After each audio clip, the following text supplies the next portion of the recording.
morning, everyone. Today we will be talking about the 7 most inspiring leadership stories of the people that made them leaders. In organizational behavior, the most important concept is that people follow you because of the behavior that they see in you.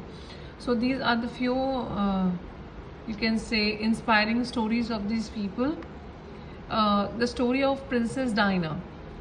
In the 1980s, people were thinking AIDS as a disease which can be caused by people just by touching the people who have AIDS. But at that stage, people were just frightened because the disease was considered as a disease that could spread among people. So people were not ready to mingle with those people who were suffering from AIDS. So on 19th April 1987, Princess Diana was one of the most famous people in the world. She shocked the people because she basically dedicate a unit in UK to treat people with HIV and AIDS. During her visit, she shaked the hands with people without wearing gloves. That makes the people change of the perception of this particular disease, and it completely changed their perception forever. So that is the you can say our cause because of which AIDS become a disease which people does not consider that it can be communicated from one person to another just by sitting on the same toilet seat that people think at that time. Then there is a story of Malala Yousafzai.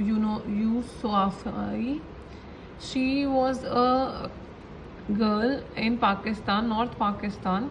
At that time, in Taliban, girls were banned from attending schools. So she became a vocal support system of female education at that time. So Taliban gun shoot her 3 times in the head to assassinate in an assassination, basically to stop her to not go for education. She survived the attack, and it basically provoked worldwide outrage in Pakistan that ratified the right to education. And since her recovery, so Malala became the youngest person to receive the Nobel Peace Prize, addressed the UNO, meets world leaders, and founded the non-profit Malala Funds. So she is the girl. Then there is a person, Martin Luther King. So in 1950s and 60s, there was a completely different scenario. People were considered difference on basis of caste, creed, color.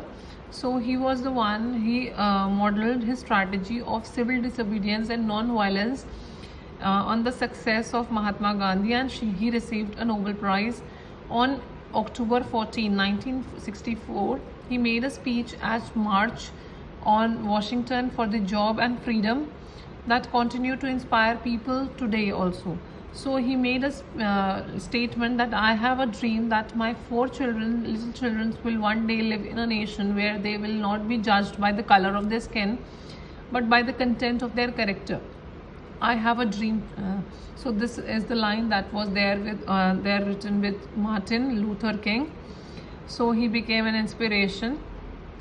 Then if you talk about Eleanor Roosevelt, she was a politician, the first lady, diplomat, journalist, and activist. She basically served United States delegates to the UN for 7 years.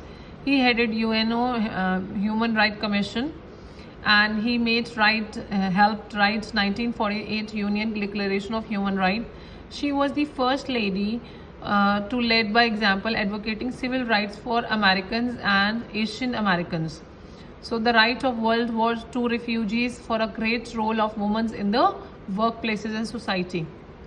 So before her death, she was described as one of the most esteemed women in the world, and her work and legacy still form counterstones in our society today even. So she was also a good example because she was the first lady who had written in the union human rights about women. So she was the first lady. Then if you talk about the leadership through Cambridge, Lucy Urzau, there was a collapse in San Juso copper gold mine in North Chile in 2010, where 33 men were trapped in copper gold mine 700 meters underground. So foreman Lucy Urzau immediately recognized the seriousness of that incident and accident and took charges. He organized the man for a long-term survival situation and helped them cope mentally with the situation. He helped them to cover the situation mentally by motivating these 33 men. He made detailed mapping of the area to help them with the rescue efforts and coordinated closely with the engineers on the surface. So he was the last man to be rescued and remained cool, calm under the pressure, merely remarked it at a bit of a long shift.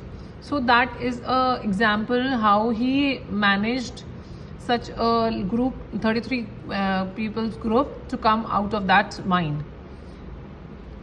Then if you talk about Rosa Parks, so she's a lady. On 1st December 1995, Rosa Parks rescued to give up her seat on colored section of a bus or a white passenger when ordered to do so by the driver. So her non-action had her arrest. So he did not vacate the seat because of her color differences.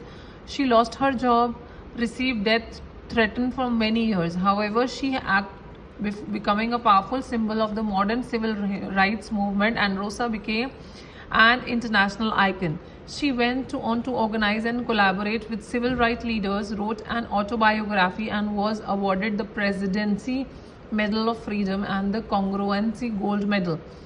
The United States Congress called her the First Lady of the Human Rights. So that is a good example of Rosa Parks. Then the last is the leadership through empathy, that is Jacinda Ardern. Empathy is not the first thing you may think of when you look at politics. So leadership quality that draw people to this concept of empathy. Coronavirus was there. Pandemic may be the biggest political test faced world leaders for a generation. So in March 2020, he hosted a Facebook Live ahead of New Zealand lockdown. Apologizing for her casual dress, she began by explaining she had just put her child to bed and wanted to check in with everything. Her message had been clear and consistent, and people have listened. New Zealand has been one of the very few countries in the world to have approached to have successfully managed the pandemic situation. So these are few examples of the people with their leadership qualities. They manage the situation and they become leaders of the world. Thank you. Hope this video helps you. If you feel any question, any doubt, you can message me. Thank you.